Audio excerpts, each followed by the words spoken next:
নমস্কাৰ বাইদেউ, আপোনালোকে চাবলৈ আৰম্ভ কৰিছে NEV 24/7 ষ্টুডেণ্ট মই শৰৎ গায়নৰ লৈ আহিছোঁ এক গুৰুত্বপূৰ্ণ খবৰ।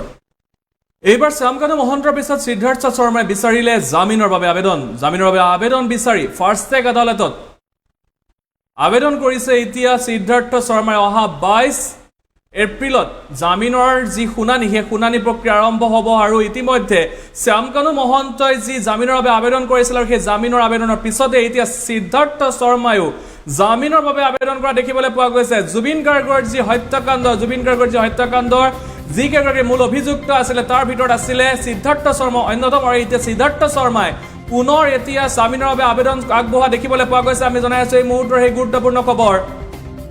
এবাৰ জামিনৰ বাবে আবেদন কৰিছে সিদ্ধাৰ্থ শৰ্মাই। শ্যামকানু মহন্তৰ পিছতে সিদ্ধাৰ্থ শৰ্মাই জামিনৰ বাবে আবেদন জনোৱা দেখিবলৈ পোৱা গৈছে। 22 এপ্ৰিলত হ'ব সিদ্ধাৰ্থ শৰ্মাৰ জামিন আবেদনৰ শুনানি। ইয়াৰ পূৰ্বে শ্যামকানু মহন্তই জামিন বিচাৰি আদালতত আবেদন কৰিছিলে আৰু এতিয়া কিন্তু শ্যামকানু মহন্তৰ পিছতে কিন্তু সিদ্ধাৰ্থ শৰ্মায়ো কিন্তু ফাৰ্ষ্ট ট্ৰেক আদালতত এতিয়া জামিন বিচাৰি আবেদন কৰা দেখিবলৈ পোৱা গৈছে। এতিয়া এক প্ৰশ্ন হৈ পৰিছে যে সঁচাকে জামিন পাব নেকি শ্যামকানু মহন্ত, সিদ্ধাৰ্থ শৰ্মা। নিৰ্বাচনৰ পিছতে কিন্তু এতিয়া দুয়োগৰাকীয়ে জামিন বিচৰা দেখিবলৈ পোৱা গৈছে। এই মুহূৰ্তৰ ডাঙৰ খবৰ বুলি ক'ব লাগিব। সিদ্ধাৰ্থ শৰ্মাই এতিয়া জামিন বিচাৰি আবেদন কৰা দেখিবলৈ পোৱা গৈছে। শ্যামকানু মহন্তৰ পিছতে সিদ্ধাৰ্থ শৰ্মাই জামিন বিচাৰি আবেদন জনাইছে। আমি জনাইছো এই মুহূৰ্তৰ এই গুৰুত্বপূৰ্ণ খবৰ।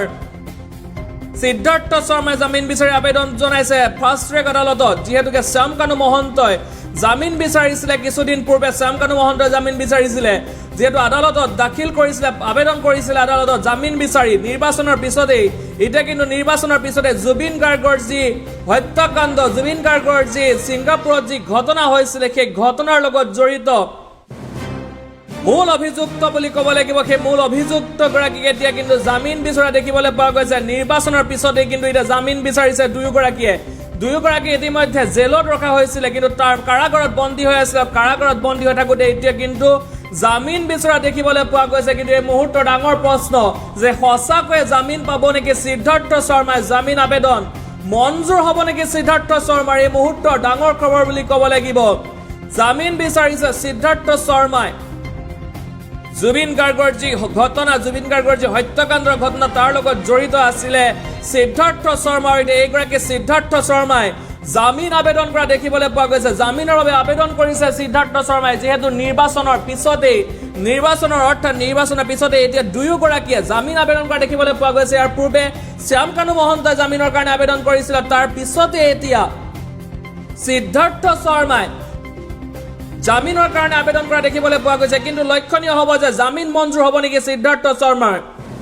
মুকলি আকাশৰ তললৈ ওলাই আহিব নি এইবাৰ সিদ্ধাৰ্থ শৰ্মাৰ। কিয় নিৰ্বাচনৰ পিছতে দুয়োগৰাকী লোকে অৰ্থাৎ শ্যামকানু মহন্ত আৰু সিদ্ধাৰ্থ শৰ্মাৰ দুয়োগৰাকীয়ে কিয় নিৰ্বাচনৰ পিছতে জামিন আবেদন আগবঢ়াইছে, কিন্তু ডাঙৰ প্ৰশ্ন।